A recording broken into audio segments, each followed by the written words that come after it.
Everyone, ikaw ba ay business owner na may-ari ng motor shop na hanggang ngayon mano-mano pa rin yung ginagawa or yung traditional pa rin yung ginagawang paglilista? Minsan hindi natin natatrack yung sales natin. So ito na yung all-in-one solution doon sa negosyo natin. Kung minsan, di ba, hindi natin namamalayan na nakukupitan tayo ng mga nagbabantay. Pero pag ginamit mo yung system na ito, so ito na yung solution doon sa problema nyo. So, una, ito yung dashboard. So, overview lang tayo.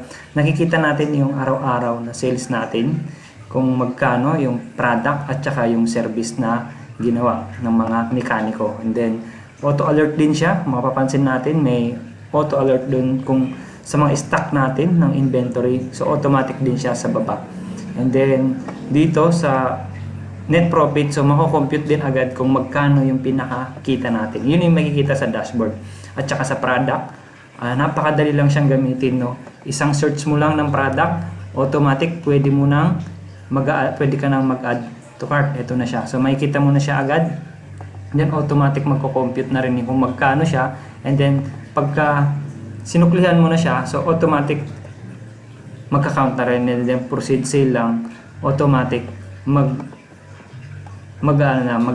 magpa-process na yung payment natin. And then lahat yon ng ginawa natin ay automatic ma-add doon sa dashboard natin. Ganun din sa labor, kung ano lang yung kailangan natin. So, kumbawa, kung ano yung mga service na ginagawa natin, so pwede natin siyang i-search. Ayan, change oil. So, i-search lang natin siya agad. So, lalabas agad kung ano yung mga nasa listahan ng service list at saka sa product inventory kung siya ay product sales. And then yung appointment, ito yung nakakatuwa, no? Pag may nag-appointment sa'yo, so pwede mo siyang i-accept dito. So halimbawa dito, pending, confirm, and in progress. Then automatic, pwede mo rin siya ma-add doon sa CMS natin. And then yung maintenance alert, pwede tayong mag-alert doon, ng-maintenance alert sa mga customer natin, no? Pwede makaka-receive sila ng text kung malapit na yung maintenance PMS. Basta may record dito sa customer info. Pwede dito mag-add ng motorcycle info, tapos kung kailan next maintenance, and then automatic magno-notify kay client, no, or sa customer natin.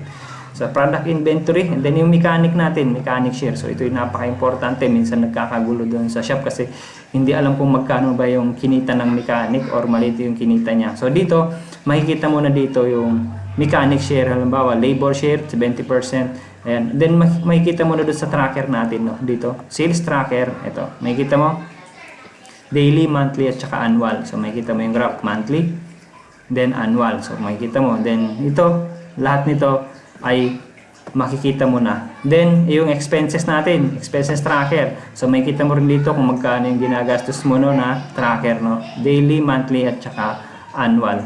And then, yung labor, ito yung importante, no, yung labor percentage. Ito yung sa mechanic. So, makikita mo siya dito kung magkano yung total service revenue, tsaka yung total mechanic na nakuha nila. Tapos kung sino yung mga mechanic na on that day, tas kung ilang job ang ginawa nila, makikita mo siya dito.